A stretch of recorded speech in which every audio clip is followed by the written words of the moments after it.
yang baru-baru ini dan hangat banget nih. Apa Mungkin nanti kalau Kak Sekar mau di-cut juga nggak apa-apa sih. Sebagai calon wali kota Solo nih.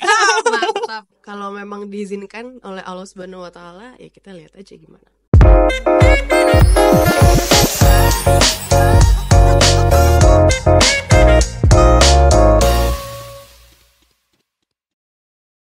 Halo Konco Kilat, kembali lagi di Political Talks bersama saya Riza Rasyad. Dan kali ini saya bersama salah satu ketua DPD Partai Golkar yang bisa dibilang sangat muda, yaitu Kak Sekar Tanjung. Hai Kak. Hai Riza. Hai. Hai semuanya. Panggilannya apa tadi? Konco Kilat. Kita Oke, manggilnya viewers kita ini Konco Kilat semua nih, Konco Kak. Kilat. Iya. Ini yang punya orang Jawa ya? Iya, Panggilnya Konco. berarti sesuai dengan Kak Sekar dong. Kak Sekar kan asli Solo, Nggih. Laweyan ya Kak ya. Leres Masku. Konco Kilat gitu. Oke, Nah, sip. sebelum kita ngobrol-ngobrol lebih jauh nih Kak Sekar, boleh nggak sih Kak kita perkenalkan diri Kak Sekar dulu kepada Konco Kilat yang ada di rumah gitu. Oke, halo semuanya, Konco Kilat. Perkenalkan, namaku Sekar Tanjung. Aku adalah Ketua DPD Partai Golkar Kota Surakarta.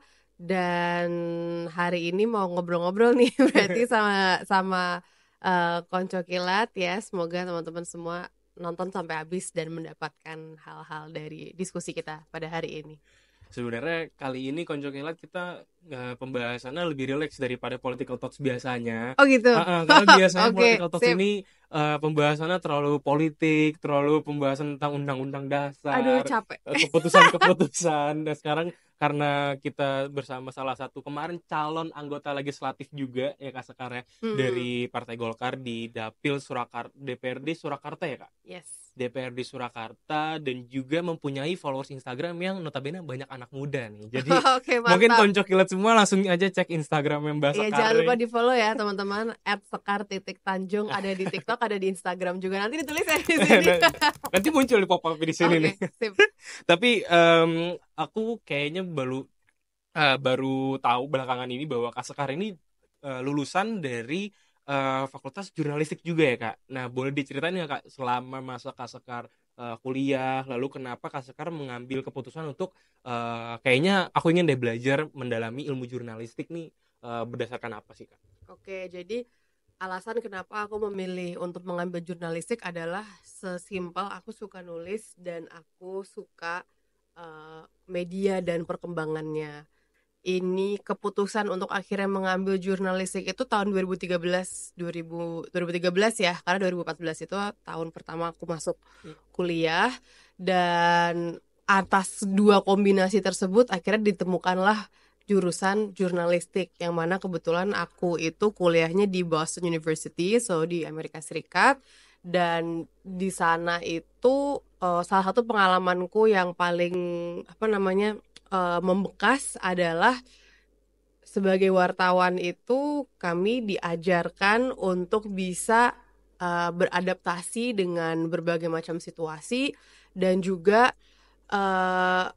bisa nyaman dengan ketidaknyamanan gitu. Selain daripada kemampuan menulis, kemampuan mewawancara, kemampuan editing, tapi dua skill sets itu bagiku sangat aplikatif di berbagai macam situasi kehidupan, apalagi dalam kita sekarang hidup di dunia yang perubahan itu terjadi begitu cepat dengan teknologi yang khususnya karena lahirnya teknologi baru ya gitu. Jadi dua skill sets itu adalah skill sets yang banyak aku pelajari selama menjadi wartawan di sana gitu. Ya di sini juga mungkin kayak gitu juga sih teman-teman semua di sini. Oke, berarti Kak Sekar ini kan lulusan dari Amerika Serikat juga. Dan pernah nggak sih Kak ada suatu momen yang tadi Kak Sekar bilang sebagai seorang wartawan di Amerika Serikat yang memang kita tahu bahwa notabene Amerika Serikat ini mungkin banyak sekali kejadian-kejadian yang memang mulai dari kejadian-kejadian politik, criminal scenes atau apapun itu yang memang Kak Sekar liput, atau ada beberapa momen sebagai seorang wartawan di Amerika Serikat, dan mungkin di Indonesia Kak Sekar pernah menjadi seorang wartawan juga. Perbedaannya ada nggak sih Kak? Ada. Yang pertama adalah orang Amerika itu membaca berita. Oke. Di sini orang Indonesia rata-rata nggak terlalu Nonton banyak ya? baca berita. Nonton dan juga mungkin lebih baik nonton di Iya. sini. Dan memang budaya membaca di Indonesia itu kan jauh lebih rendah daripada di Iya. Amerika ya. Jadi konsumsi akan berita itu memang lebih tinggi di sana Oke. dibanding di sini akhirnya. Dan apa namanya, mungkin kalau di sana itu juga banyak institusi-institusi pendidikan yang juga menyediakan fakultas-fakultas jurnalistik ini. Kalau di Oke. Indonesia aku kurang tahu sih ada berapa banyak, tapi kalau di Amerika itu mayoritas itu memang memiliki fakultas jurnalistik dan karirnya itu cukup promising juga kalau di sana. Oke, that's why makanya kenapa Kak Sekar milih untuk kuliah di Amerika Serikat gitu ya, Kak? Iya, kalau itu emang dari dulu udah menjadi impian untuk bisa Oke. kuliah di luar negeri, khususnya di Amerika Serikat. Lalu ketika kita di sana melihat kira-kira kesempatan Hmm. pendidikannya tuh ada apa aja yang bagus dan juga sesuai dengan minat bakatku. Nah, kebetulan BU itu memiliki salah satu program jurnalistik terbaik di Hmm. sana. Jadinya Oke. kita alhamdulillah juga bisa keterima di situ. Oke. Nah, Kak Sekar kalau boleh tahu, Kak Sekar tuh SMA di Jakarta tuh SMA mana sih, Kak? Santa Ursula Oh, Santa Ursula. Berarti di daerah Menteng ya, Kak? Santa Ursula yang Menteng. di Ya sebelum. sampingnya katedral, depan Istiqlal. Ya daerah-daerah situlah. Oh, berarti sekolahnya kayak Pak Bertanjung juga ya, Kak? Iya, Pak Akbar kan Kanisius. Kanisius. Berarti sekolah di situ juga berarti ya, kayak. Iya, CC yang di Menteng. Oh, justru yang saya yang di CC yang di Menteng. Menteng. Kalau Santa Kalau Ursula yang di Santa Ursula sebelah di Jalan katedral. Pos, Lapangan Banteng. Oh, gitu. Oke. Berarti Tuh. dengan berlatar belakang jurnalistik juga yang tadi Kak Sekar bilang, dan sekarang akhirnya Kak Sekar memberanikan diri untuk terjun ke dunia politik, Hmm. dan semua orang tahu bahwa sosok figur ayah dari Kak Sekar Tanjung yaitu Bapak Akbar Tanjung ini kan sosok yang berpengaruh sekali di dunia politik, terutama pada saat 98 tahun 2001 itu kan banyak sekali, mungkin sekarang lagi viral banget videonya Pak Akbar yang mengumumkan bahwa Pak Akbar mundur dari pencalonan sebagai wakil presiden pada saat Hmm. itu. Nah, gimana sih pandangan Kak Sekar Tanjung sendiri melihat sosok figur dari Pak Akbar Tanjung yang sebegitu terkenal dan sebegitu berpengaruhnya terutama di Partai Golkar? Pak Akbar ya tentunya menjadi salah satu ketua umum ya di Iya. Partai Golkar dan menjadi ketua umum juga yang mengembalikan posisi Partai Golkar menjadi partai pemenang di tahun 2004 setelah reformasi tentunya. Jadi banyak teladan yang memang kami ambil dari sepak terjang politik beliau. Salah satunya yang juga beliau selalu tekankan ke kami, dan aku juga mau menekankan semua nih ke konco kilat, bahwa politik itu adalah sebuah bentuk pengabdian, sehingga penekanan kepada kami adalah politik itu bukan profesi. Artinya apa? Artinya adalah bahwa politik itu bukan ladang untuk mencari mata pencaharian, dan itulah suatu hal yang kami yakini, dan semoga teman-teman konco kilat juga meyakini itu, dan berikutnya kalau memilih calon nanti juga berdasarkan hal tersebut, karena yaitu politik is a service, politik itu pengabdian, dan itu adalah salah satu teladan utama beliau yang menjadi jangkar kami dalam juga menjalankan perjalanan politik ini gitu. Iya benar. Aku kebetulan ngikutin Kak Sekar juga di Instagram, terus juga kakak-kakak dari Kak Sekar ini Oh, siap. semuanya adalah politikus-politikus dari Partai Golkar ya, Kak. Ya, Ya, kemarin mereka nyalek. iya, Kak Fitri Tanjung dari Partai Golkar juga, lalu ada Kak Triana itu di Riau, dan Betul. Kak Sekar ini sangat berbeda, bukan di Pulau Sumatera, karena dua kakaknya Kak Sekar ini kan nyaleknya di Sumatera, Hmm. justru Kak Sekar malah nyalek di Pulau Jawa nih, terutama di Solo. Ada beberapa pertimbangan nggak sih, Kak, atau kayaknya memang panggilan aku tuh adanya di Solo deh? Kenapa memilih daerah Solo untuk daerah pemilihan Kak Sekar? Solo is my hometown. Oke. Ibu Nina, ibuku asalnya asli keluargaku tuh dari Solo. Jadi Oke. memang ada kedekatan emosional yang sudah terbangun antara aku dan kotanya. Hmm. Oleh karena itu, akhirnya kami merasa ada kecocokan untuk bisa mencalonkan diri di kota Solo. Oke. Nah, kemarin ini kan kurang lebih berarti 1 tahun Kak sekarang untuk kampanye di Solo ya, Kak.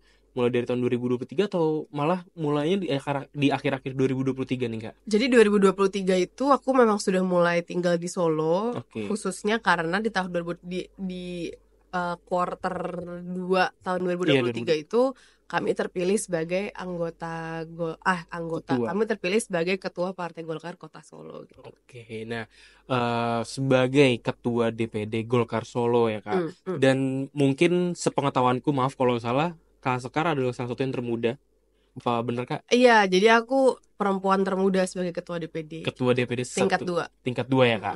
Nah, dan aku begitu sering lihat konten-konten Kak Sekar di Instagram, di TikTok. Ini sangat beda gaya kampanyenya. Apa iya? Iya, kayak sangat berbeda nih gaya kampanye Dibandingkan dengan caleg-caleg yang lain, Kak. Oh, baik. Kalau kita ngeliat dari partai-partai lain, mungkin let's say kita sebut Partai PAN dengan joget 12 PAN-nya. Kak Sekar justru berbeda dengan pendekatan ke masyarakat, lalu dengan menceritakan kegiatan dari Kak Sekar sendiri. Kebetulan aku juga pernah lihat Kak Sekar konten. Jadi aku tahu, oh seperti ini taste dari Kak Sekar. Iya, teman-teman kalau ada yang mau ikut konten juga sama aku silahkan ya, nanti DM aja. Ini makanya aku sangat tertarik gitu. Kenapa mungkin dari Konco Kila sendiri mungkin nanti setelah ini nonton melihat konten kampanye masa kemarin Kak Sekar Tanjung ini sangat berbeda, ini ada alasan khusus atau memang kayaknya dengan gaya seperti ini lebih melekat deh ke masyarakat terutama anak muda. Oke, gaya konten aku itu adalah aku. Oke. Dan Oke. satu hal yang aku pelajari adalah ketika kita terlalu banyak merekayasa sesuatu atau melakukan sesuatu yang sangat jauh dari jati diri kita, selain daripada juga membebani kita, ya aku khususnya sebagai orang yang membuat konten, tapi juga aku rasa audiens itu bisa merasa, audiens juga bisa menilai, kayaknya aslinya orang gak kayak gini deh. Dan satu hal, kenapa bagi aku otentisitas ini sangat penting, karena aku berusaha semaksimal mungkin agar feel yang didapatkan oleh audiens yang mungkin mengkonsumsi kontenku secara online itu juga tidak berbeda dengan ketika mereka bertemu aku secara offline. Oh, oke. Intinya otentisitas itu penting, dan apa yang teman-teman lihat itu adalah ya diri aku gitu ya, seperti itu. Satu, akhirnya aku juga nggak usah mikir 5.000 kali karena ya this is me, this is real. Aku nggak usah merekayasa ini apa segala-gala. Dan yang kedua, audiensnya pun insya Allah bisa merasakan bahwa ini memang real mbaknya ya, Mbak Sekar ya seperti ini. Karena itu bagi aku sangat-sangat penting. Berarti lebih pengen melihatkan bahwa maupun online ataupun offline ya Kak Sekar Tanjung seperti ini orangnya, nggak ada perbedaan. Betul. Gitu ya. Dan latar belakang pendidikan jurnalistikku ini menjadi sangat amat bermanfaat sih, Kak. dalam proses ini gitu. Ya, kayak aku jadi bisa menceritakan, membangun narasi secara logis. Dan kalau memang berdiskusi dengan tim media juga aku ada pemahaman teknisnya karena aku dulu kuliahnya jurnalistik gitu. Jadi sebelumnya aku yang di belakang kamera, sekarang aku di depan kamera gitu. Jadi ternyata aku merasa everything happens for a reason, ada kesinambungannya. Dan alhamdulillahnya ilmu yang aku dapat ketika kuliah itu betul-betul memang menjadi berguna banget ya. Pendongkrak aku dalam menjadi politisi sekarang. Nah, aku sebenarnya tertarik dengan satu kalimat Kak Sekar tadi, itu bilang bahwa aku ini seorang jurnalis dan aku tahu untuk berdiskusi dengan media seperti apa. Dan Kak Sekar sekarang sebagai ketua DPD Golkar Solo, dan begitu banyak wartawan pastinya untuk meminta Kak Sekar untuk diwawancara. Kemarin aku sempat lihat di sosial media Kak Sekar di interview sama salah satu wartawan terkait kemajuan Gibran sebagai wakil presiden waktu awal-awal. Kak Sekar enggan memberikan tanggapan kepada wartawan. Apakah memang Kak Sekar sendiri sudah tahu cara kerja di media seperti apa, dan Kak Sekar ini menghindari nih, atau mungkin Kak Sekar sendiri punya cara khusus untuk mendekati para wartawan-wartawan? Aku nggak ada cara khusus. Reporter dari manapun, dari Solo, dari Jakarta, wherever, itu mereka pengen nomor telepon aku.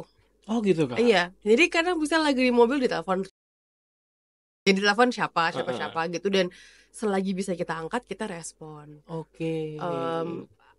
Aku seperti itu karena aku menyadari waktu jadi wartawan kalau narasumbernya cepat respon tuh sangat membantu. Betul Kak. apakah dapat berita atau enggak tuh nomor dua, tapi lapor ke editor juga enak. Ini aku udah wawancara dia ngomongnya kayak gini gitu. Oke. Jadi itu ya, dan apa namanya, disitulah aku easy access aja. Kalau emang bisa aku angkat teleponnya, bisa wawancara, ya kita ngobrol santai. Oh, Dan oke. aku sering juga bikin kumpul-kumpul sama teman-teman wartawan just Ya, to biar cair aja juga suasananya. nggak terlalu kaku ya Kak wawancaranya Iya. gitu. Aku sering lihat berita-berita Kak Sekar, jujur ya. Oh gitu. Sering banget kayak terutama waktu pencalonan Gibran sebagai wakil presiden, lalu yang baru-baru ini dan hangat banget nih, Apa mungkin nih? nanti kalau Kak Sekar mau di-cut juga nggak apa-apa sih, Nggak apa, nggak apa. sebagai calon wali kota Solo nih. Mantap, luar biasa. Gimana nih Kak? Gimana tanggapan Kak Sekar sendiri melihat bahwa banyak sekali terutama dari Partai Golkar, dan Kak Sekar posisinya sebagai ketua DPD Golkar Solo dicalonkan menjadi wakil atau wali kota Kak? Wakil ya Kak? Wakil wali kota atau wali kota Kak? Aku menanggapi ini semua dengan kita mengalir aja sih, Za. Oke. Karena masih berproses juga. Ya. Pileg itu baru selesai 1 bulan yang lalu, Oke. bahkan belum Selesai. buat yang RI ya, Iya. buat yang RI khususnya penghitungan suara itu belum selesai.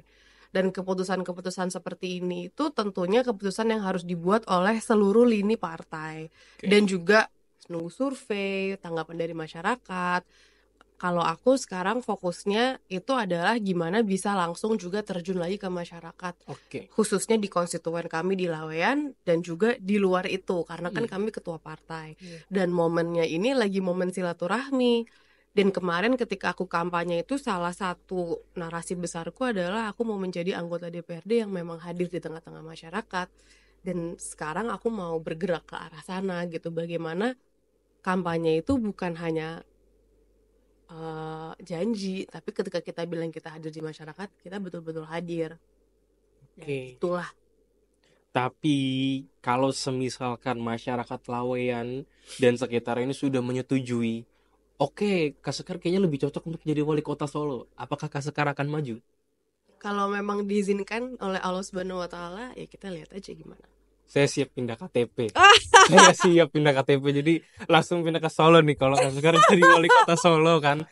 Ya, Karena mohon doanya aja teman-teman, kayak Iya, gini itu berbagai macam kemungkinan ya. Jadi Oke. itu juga salah satu skill set yang aku pelajari sebagai wartawan. Iya. Adaptif dan belajar nyaman dengan ketidaknyamanan, karena Oke. ini semua kan fluktuatif. Iya.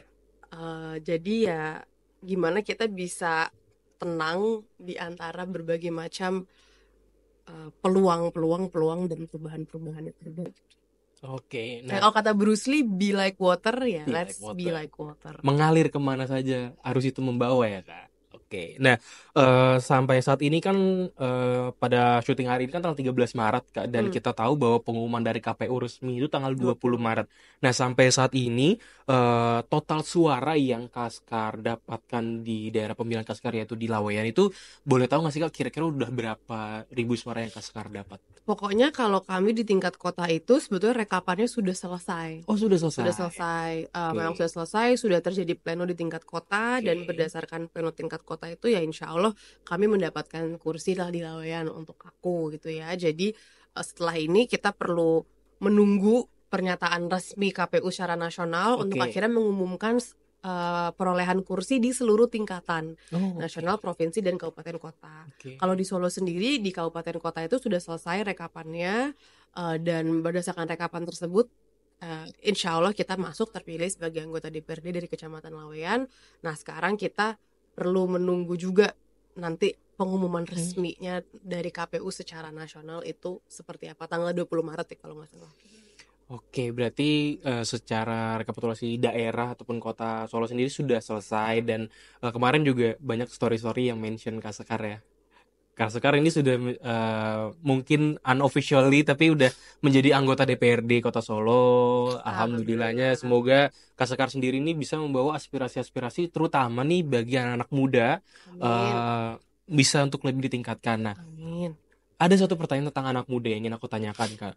Kita tahu bahwa Mas Gibran sendiri sebagai wali kota Solo itu membuat banyak tempat-tempat kreatif untuk anak muda seperti Solo Cyberpark, Teknopark. Technopark itu kan banyak sekolah-sekolah di sana. Nah, dari Kaskar sendiri sebagai anggota DPRD Surakarta Amin. nantinya, amin.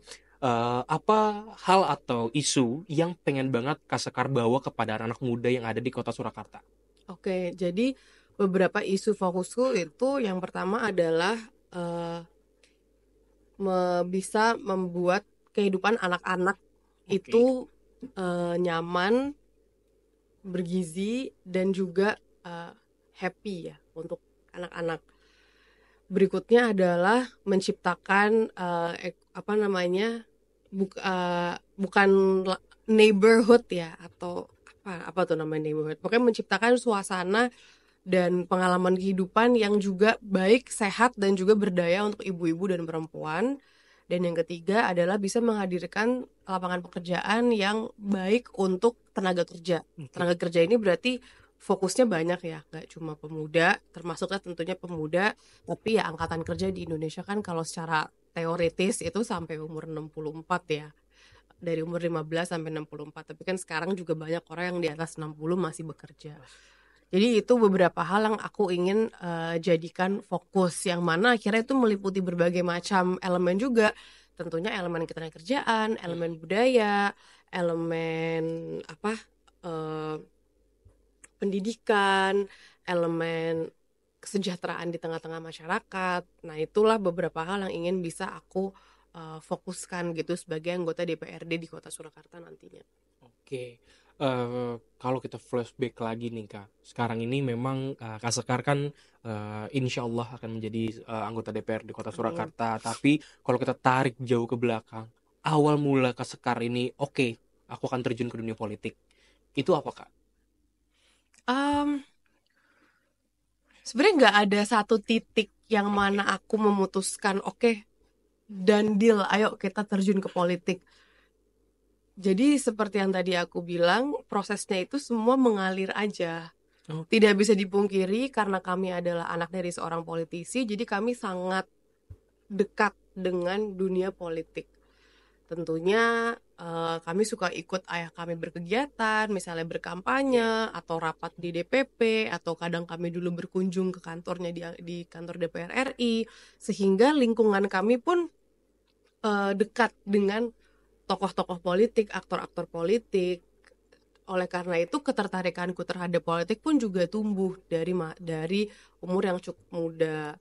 Dari mulai SMP, SMA itu aku sudah sangat aktif berorganisasi di tingkat oke, sekolah, OSIS, kepanitiaan, ikut kegiatan volunteer, sosial kemasyarakatan. Bahkan di tahun 2014 itu atau 2013 ya, ketika Santa Ursula sekolah kami itu diberikan kesempatan membuat sebuah pensi, tema pensi kami itu kayak menyusung tema demokrasi gitu, karena oke, nama-nama gema-genta.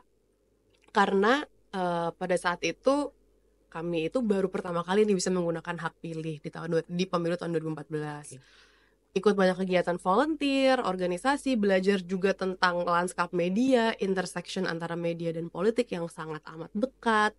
Kemudian aku ikut waktu sekolah di Amerika itu aku juga banyak meliput isu-isu sosial politik, ikut berkampanye juga. Waktu itu aku kampanye untuk wali kota Boston, alhamdulillah oke. menang guys wali kotanya, terus diangkat jadi menteri. Habis Wow, itu bisa Kak? beneran namanya Marty J. Walsh, jadi teman-teman bisa cek juga di internet ya, ini gue Oke, gak bohong. oke, oke, oke. Habis itu Habis itu aku cek sih. terus aku lulus kuliah itu aku kampanye buat pasangan calon Prabowo Sandi tahun 2019 Oke, sebagai tim medianya. Jadi aku tuh secara karir profesional dan juga kehidupan itu banyak irisannya dengan politik. oke, Kemudian ketika menjelang 2019 ke 2024 itu banyaklah diskursus yang terjadi di tengah keluarga juga, udah pada cukup umur dan lain-lain. Dan pada saat itu justru aku itu agak apa ya, ketika ide itu pertama kali dilontarkan bahwa oh mungkin ada kesempatan nih untuk nyalek, aku itu justru sangat amat anti untuk oh, mencalonkan diri, karena aku merasa belum cukup umur, belum mapan, belum apa, belum ini itu. Eh, tapi karena kita terus mengalir aja dengan kesempatan-kesempatan yang terbuka, ternyata justru ada kesempatan untuk mencalonkan diri di kota Solo. Solo. Jadi aku itu sudah mulai tinggal di Solo dari tahun 2020.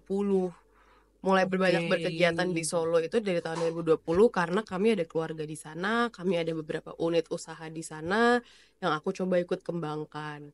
Di sana ketemu banyak orang di Solo, ketemu anggota Golkar di Solo.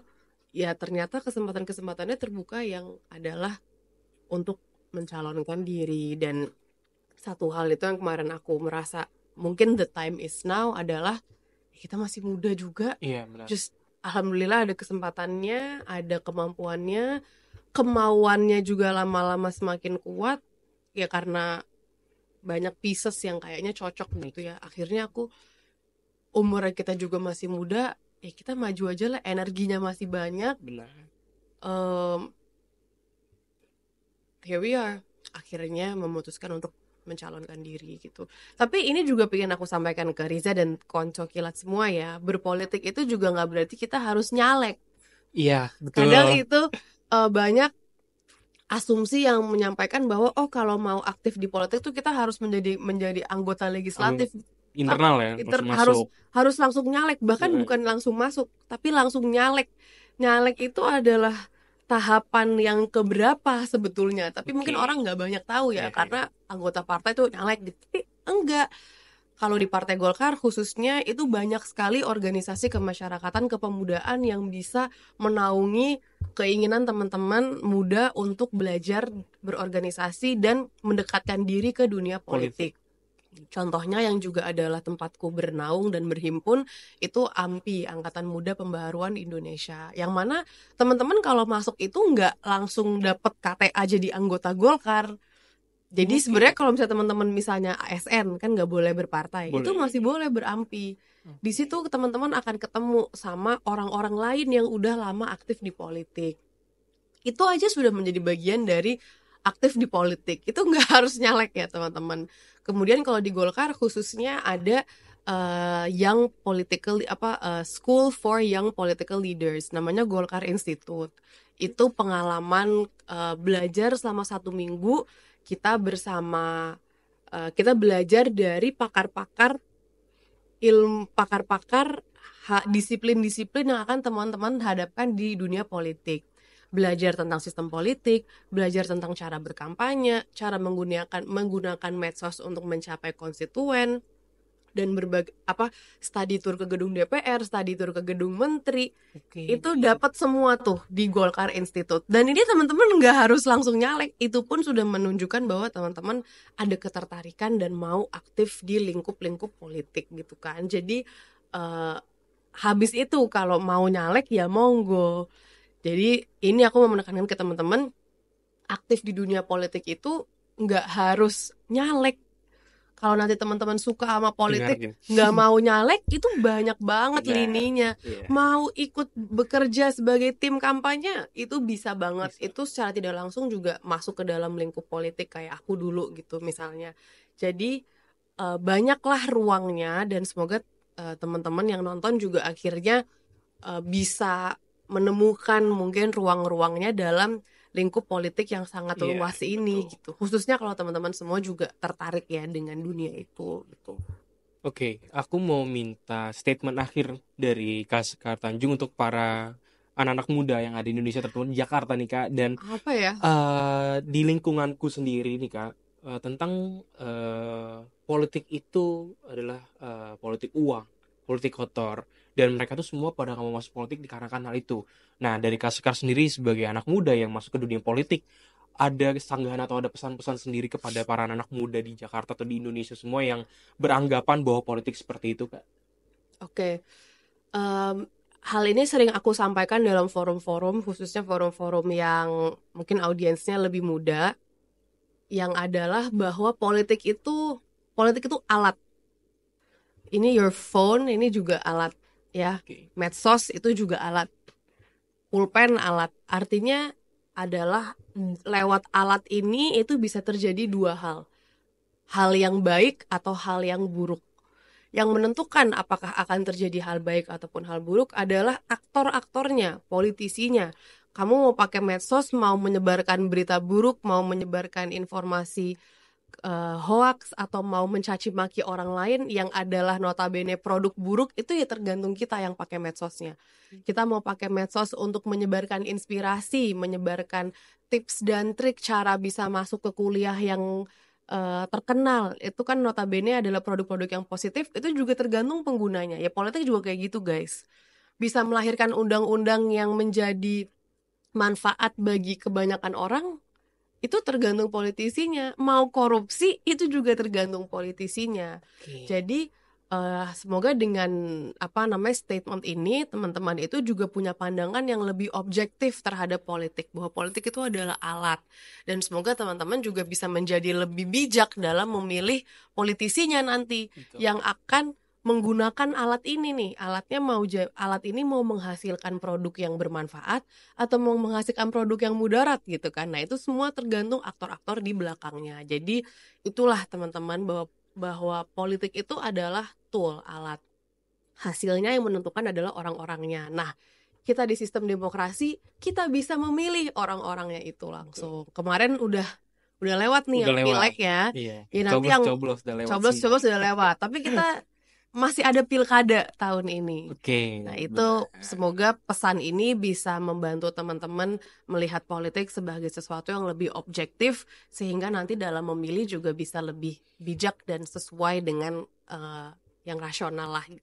Itu paling dari aku terakhir. Oke, itu adalah statement akhir dari Kak Sekar Tanjung bahwa semua politik-politik yang kalian lihat itu tergantung aktor yang kalian lihat masing-masing ya kayak, dan tinggal pilih sendiri mau ikut yang baik atau ikut yang moderatnya seperti itu. Jadi untuk para anak-anak muda semua, jangan tutup sama politik, karena kalau kita nggak melek terhadap dunia politik, kita tidak mengikuti berita-berita politik ataupun segala aktivitas tentang politik, bagaimana kita bisa menjaga demokrasi yang ada di Indonesia kalau semua anak-anak Indonesia tidak tertarik dengan dunia politik seperti itu. Saya Riza Rasyad bersama Kak Sekar Tanjung mengucapkan terima kasih banyak, terutama untuk Kak Sekar udah menyempatkan waktunya untuk hadir di Political Talks bersama aku di sini. Dan konco kilat semua, ini adalah Kak Sekar Tanjung, anak muda Indonesia dari kota Solo yang memberanikan dirinya untuk nyalon anggota DPRD dan Yes. alhamdulillahnya sekarang terpilih. Alhamdulillah. Ini adalah contoh baik yang bisa kita contoh untuk para seluruh anak-anak muda yang ada di Indonesia.